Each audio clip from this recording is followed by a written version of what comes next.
Boa noite, quinta-feira, dia 31 de outubro, e você acompanha as principais notícias do dia aqui no Jornal do Rio.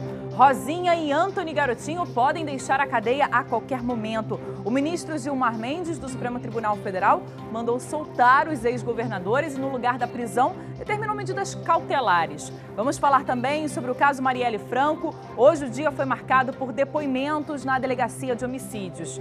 E acredite se quiser, a polícia, apreendeu 3 fuzis durante uma operação na comunidade da Serrinha, em Madureira, dentro desse poste que vocês veem agora. Tudo isso e muito mais no Jornal do Rio, que volta em 30 segundos, e eu tô te esperando.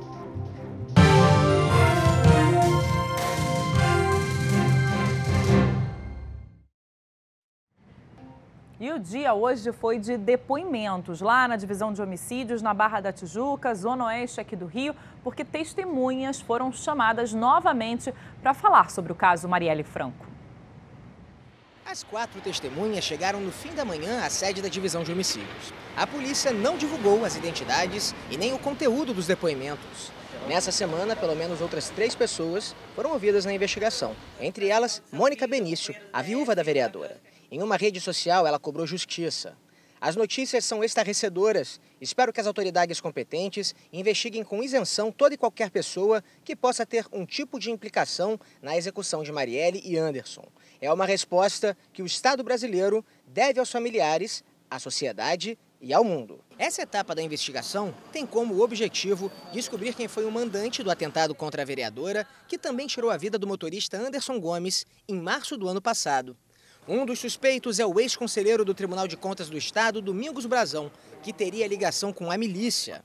Brazão foi denunciado em setembro, no último ato de Raquel Dodge, como Procuradora-Geral da República. Ele já tinha prestado depoimento na DH no ano passado, mas sob a condição de testemunha. Nessa quarta, o Ministério Público confirmou que o porteiro do condomínio Vivendas da Barra prestou uma falsa declaração ao afirmar que Jair Bolsonaro autorizou a entrada de um dos acusados pela morte de Marielle horas antes do crime. O porteiro do condomínio foi ouvido 2 vezes aqui na divisão de homicídios, nos dias 7 e 9 de outubro. Agora será intimado a prestar um novo depoimento.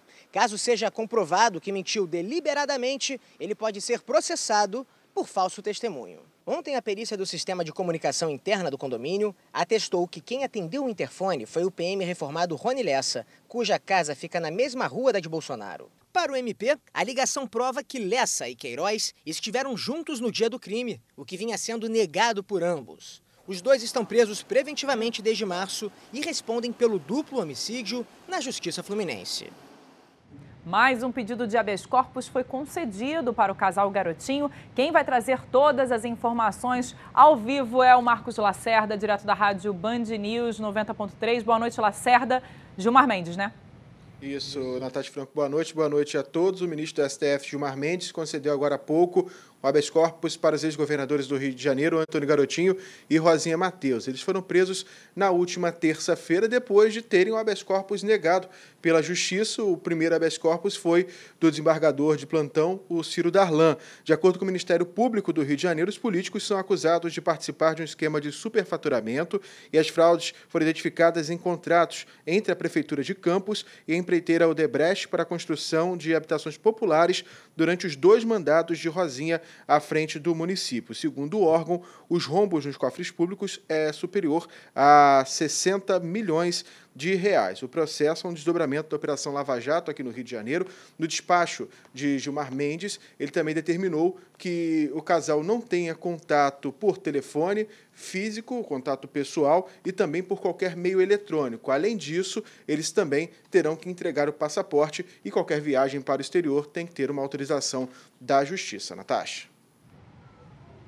Eles podem ter contatos apenas entre si, já que eles são casados. É a única medida que o Gilmar Mendes colocou nesse processo que o Marcos Lacerda acabou de dar informação. E olha só, gente, vou chamar agora uma imagem impressionante. Dá só uma olhada nessa imagem que a gente vai colocar no telão. Os policiais olhando dentro de um poste. Sabe o que tem aí dentro, gente? 3 fuzis que foram encontrados durante uma operação da Polícia Militar para combater ali o tráfico de drogas na comunidade da Serrinha, em Madureira, na zona norte do Rio. Na ação, ninguém foi preso e não houve feridos, apesar de ter tido confronto na chegada dos policiais ao local. Mas vejam só, né? Eles escondem realmente armamento e drogas em qualquer lugar. E a seguir a gente fala do pedágio da linha amarela que volta, olha só, hein, a operar à meia-noite. E olha só, gente, uma operação do Ministério Público conseguiu chegar até uma das principais quadrilhas de roubo de cargas aqui do estado. Um suspeito foi preso e outros 6 já estavam detidos e receberam novos mandados de prisão. Quem vai trazer todas as informações é o Marcos Sadoc.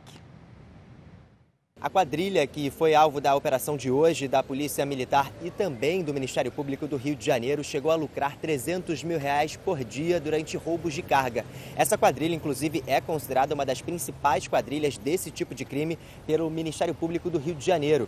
Ainda de acordo com o MP, esses roubos aconteciam na BR-101 de maneira violenta e também com outros crimes que essa quadrilha praticava. Só esse ano foram mais de 5 mil crimes desse tipo que aconteceu em São Gonçalo e também em Itaboraí, de acordo com os dados do Instituto de Segurança Pública do Rio de Janeiro.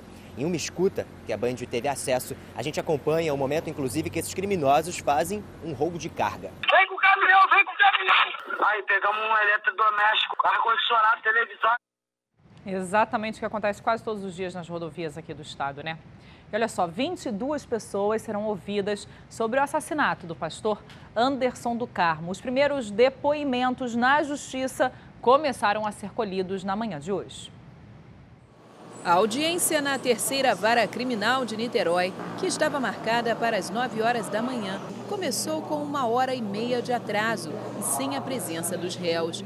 Os filhos da deputada Lucas dos Santos e Flávio dos Santos chegaram pouco antes do meio-dia. Ao todo, 22 testemunhas de acusação serão ouvidas. A deputada Flor de Lis também vai prestar depoimento, mas como testemunha de defesa. No entanto, fez uso de sua prerrogativa como parlamentar para ser ouvida em Brasília. Mas ainda não há uma data definida. Os primeiros a serem ouvidos foram os 2 médicos que socorreram Anderson no dia do crime, peritos e a mãe do pastor, Maria Edna do Carmo. Entre as testemunhas de acusação que ainda vão prestar depoimento estão outros filhos de Flor de Lis, Daniel dos Santos e Wagner de Andrade Pimenta, conhecido como Misael. Os réus serão ouvidos após o depoimento de todas as testemunhas. Flávio e Lucas foram indiciados no dia 14 de agosto, acusados de envolvimento no crime. Segundo as investigações, Flávio foi quem atirou contra o pastor. Já Lucas teria sido responsável por comprar a arma usada no crime. Os 2 respondem por homicídio duplamente qualificado, por motivo torpe e impossibilidade de defesa da vítima. Flávio ainda responde por posse de arma de uso restrito. A gente fala agora sobre a polêmica entre a prefeitura e a concessionária que administra a linha amarela. Clara Neri está ao vivo e tem informações sobre o caso. Boa noite, Clara. Boa noite, Natasha, e boa noite a todos. O pedágio da linha amarela volta a ser cobrado na madrugada de hoje para amanhã. A Lanza fez um mutirão e contratou funcionários extras para recuperar as cabines que foram destruídas pela prefeitura no último domingo. Portanto, os motoristas voltam a pagar R$ 7,50 para passar ali pela via a partir de amanhã. A Procuradoria-Geral do município pediu à Justiça a suspensão do processo entre o município e a Lanza até que a Câmara de Vereadores vote no projeto que vai decidir se a cidade vai voltar a retomar o controle ali da via. Hoje aqui na Câmara de Vereadores acabou de acontecer a primeira reunião entre os vereadores e a Prefeitura do Rio para explicar, detalhar melhor sobre esse projeto. Amanhã, a partir das 11 horas, aqui também na Câmara de Vereadores, vai acontecer a primeira votação. Se 26 vereadores aprovarem, vai acontecer uma nova votação na próxima segunda-feira. Então esse imbróglio vai ser resolvido a princípio na segunda-feira, Natasha. Obrigada, Clara, pelas informações. E olha só, gente, apesar de serem obrigatórias por lei, as viaturas da Polícia Militar não possuem câmeras e gravadores desde 2013. Os registros desses equipamentos servem como prova de acusação e até mesmo de defesa para os agentes em eventuais ocorrências. Não tem um dia em que Sônia não pense que aquele 2 de agosto de 2014 poderia ter sido bem diferente. A filha Raíssa morreu com um tiro de fuzil nas costas, disparado por um policial militar. Ela tinha 22 anos e estava de carona num carro que, segundo os PMs, escapou de uma blitz. Meses depois, o vídeo da câmera instalada na viatura revelou uma história diferente.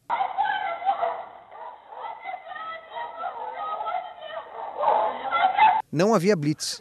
Os policiais confundiram o carro com o de bandidos e atiraram sem serem atacados. Julgados, foram condenados a 36 anos de prisão. Sem esse vídeo, sem essa câmera, hoje nós estaríamos... ela estaria com a imagem manchada, né? Porque pudesse dizer qualquer coisa. Nós não teríamos como provar ainda que confiássemos nela e ficaria dito pelo bandido. Em 2013, a extinta Secretaria de Segurança Pública instalou câmeras em 2.000 carros da Polícia Militar. Segundo a PM, com a crise financeira, o Estado deixou de pagar a empresa responsável pelo sistema. Assim, por falta de manutenção, os equipamentos foram deixando de funcionar. Hoje, restam apenas 500 carros com as câmeras ativas. Uma lei de 2009 obriga as polícias civil e militar a portarem câmeras de monitoramento em todas as viaturas. Mas apenas 14% da frota da PM dispõe do equipamento. A história de Matheus é parecida com a de Raíssa. Também em 2014, ele foi capturado com mais 2 jovens que, segundo os policiais, eram suspeitos de furtos. Foram colocados no carro da PM, levados para a Floresta da Tijuca e executados. Com eles, nada foi encontrado. Um dos jovens sobreviveu porque fingiu estar morto. Da mesma forma que aconteceu com meu filho, que era um inocente, pode acontecer com o filho de qualquer outro. E aí, se você não tem provas, vai virar o quê? Uma estatística. A Polícia Militar do Rio informou que está avaliando novas tecnologias com transmissão ao vivo. O estudo deve ser concluído no início de novembro e só então a corporação deve divulgar o cronograma para a compra de novos equipamentos. A seguir, a gente fala sobre as obras estruturais lá do Sambódromo que devem começar na próxima terça-feira. As construções do BRT Transbrasil, que terminariam em dezembro, gente, podem parar de novo. O motivo? Atraso nos repasses da verba da Prefeitura. Não importa o horário, passar pela Avenida Brasil requer paciência. Levei 40 minutos da rodoviária até aqui. É um caos total. Não tem horário tanto de manhã como de tarde, à noite também. As obras do BRT Transbrasil começaram em novembro de 2014, com previsão de entrega para 2 anos depois, na Olimpíada do Rio. Mas após desentendimentos entre a Prefeitura e as construtoras que formam um consórcio, as máquinas foram desligadas. Somente em abril de 2017, os funcionários voltaram a trabalhar, depois de um acordo com o município, que se comprometeu a cumprir o cronograma do pagamento do contrato. Mas a polêmica está longe de terminar. As obras podem ser interrompidas novamente. Isso porque o consórcio BRT Transbrasil, responsável pelas intervenções, não está recebendo os repasses da Prefeitura. O consórcio, no entanto, não quis responder a respeito da dívida da Prefeitura, que estaria em 90 milhões de reais. O prazo anterior de entrega era dezembro deste ano, mas a data foi adiada para o primeiro semestre de 2020. O corredor expresso de ônibus articulados terá 27 quilômetros de extensão e vai ligar o centro da cidade a Deodoro, na Zona Oeste. O projeto prevê a construção de 18 estações, 2 pontes e 4 viadutos. A expectativa é de que pelo menos 800 mil pessoas utilizem por dia o BRT Transbrasil. A Prefeitura informou que 90% da construção estão concluídas. Nesta quinta-feira, o prefeito Marcelo Crivella visitou o canteiro de obras. Foi atrás de respostas, o consórcio BRT Transbrasil disse que os funcionários seguem recebendo normalmente. Já a Secretaria de Infraestrutura, Habitação e Conservação afirmou que o cronograma segue o mesmo e que a informação de atraso no pagamento não procede. A gente vai continuar acompanhando. Há mais de 5 meses fechada, a Avenida Niemeyer ainda causa transtornos para os motoristas e moradores da região. E o pior, o prazo para a conclusão das obras na via também foi adiado. Em setembro, a Prefeitura do Rio tinha anunciado que a conclusão dos trabalhos seria hoje. No entanto, isso não aconteceu. A via ainda é um enorme canteiro de obras. A intenção do prefeito Marcelo Crivella é clara: liberar a Avenida Niemeyer ao trânsito em dias sem chuva. Mas para isso ele segue lutando na justiça e tentando terminar as obras. Os moradores do Vidigal e quem trabalha na região sofrem com os transtornos causados pelo fechamento da via. Nós estamos fechados desde maio e diminuiu muito o número de turistas porque eles não estão mais passando por aqui, eles estão dando a volta, né? E por isso o acesso à clientela está muito difícil. Porque antes, quando eu tinha que ir no CRAS, eu pegava um ônibus aqui e ia direto para a Rocinha. Agora não, tem que dar 2 voltas, pegar 2 ônibus. Isso aí dificulta, porque passagem, né? Em diversos pontos da via é possível ver buracos, equipamentos pesados, caçambas e materiais de construção. A Secretaria de Infraestrutura e Habitação deu um novo prazo para a liberação da via. Segundo a pasta, a conclusão das obras está prevista para final de novembro. Na última vistoria da avenida, feita por peritos da Justiça no dia 10 deste mês, foi apontada uma possibilidade de acidente na Niemeyer em caso de reabertura das pistas. A maior preocupação dos engenheiros é com a movimentação de maquinário pesado no alto do Vidigal e o fluxo de operários. E as obras estruturais no Sambódromo para adequação às exigências de segurança do Corpo de Bombeiros devem começar na próxima terça-feira. As atividades vão ter início após autorização do Tribunal de Justiça do Rio e a liberação orçamentária feita pela Prefeitura no valor de R$ 8.100.000. Em diferentes setores da passarela do samba, há problemas estruturais, como pedaços de gesso caindo do teto dos camarotes, pedaços de cimento soltos, além de questões elétricas. Chegou a hora do futebol, já às 8 da noite tem Carioca em campo pelo Campeonato Brasileiro. Há 19 jogos sem perder, o Flamengo de Jorge Jesus enfrenta daqui a pouco, às 8 horas, o Goiás no Serra Dourada. O adversário não vence há 3 partidas. Com a vitória do Palmeiras ontem no Clássico contra o São Paulo, a diferença para o segundo colocado passou para 7 pontos. Uma vitória devolve ao Fla a vantagem de 10 na classificação. O míster não vai poder contar com o goleiro Diego Alves com uma entorse no joelho direito. César será o dono da meta. A boa notícia fica no retorno do zagueiro Pablo Mari. O jogador cumpriu suspensão na última rodada. Às 9h30, o Botafogo recebe o Cruzeiro no Engenhão. O alvinegro está a 4 pontos da Raposa, segundo time da zona de rebaixamento com 29 pontos. A novidade pode estar no meio de campo. Bochecha deve assumir a vaga de Cícero, por opção de Alberto Valentim. Ontem, Vasco e Fluminense deixaram pontos pelo caminho. O Cruz Maltino perdeu por 3-1 para o Grêmio em São Januário e se afastou do G6. O tricolor foi derrotado por 2-0 fora de casa pelo Ceará. A situação do time das Laranjeiras é delicada. Está a 1 ponto da zona e o técnico Marcão já sofre pressão da torcida. A seguir tem passeio assombrado do Dia das Bruxas aqui no Jornal do Rio. 31 de outubro, Dia das Bruxas. Que tal um passeio em um cemitério para entrar nesse clima? A tradição de Halloween pode até não ser daqui, mas que o brasileiro adora uma lenda, isso não é novidade. Ainda mais quando as histórias estão ligadas aos mistérios do além. É por causa dessa curiosidade que um roteiro diferente foi criado como parte das celebrações do Dia de Finados, no próximo sábado.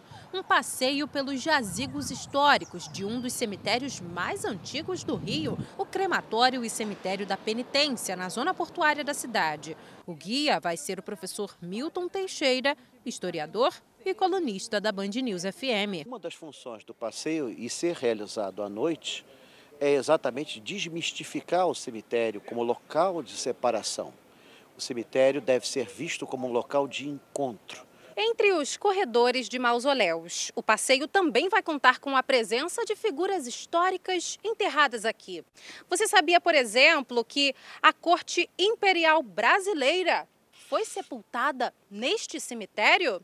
No passeio místico também estão preparadas algumas surpresas, com a presença de anjos, ou melhor, arcanjos. No primeiro passeio realizado aqui, onde visitamos o túmulo de um comendador português, uma jovem fez uma pergunta assim, um tanto sem nexo, né? Como é que o senhor sabe que ele era português?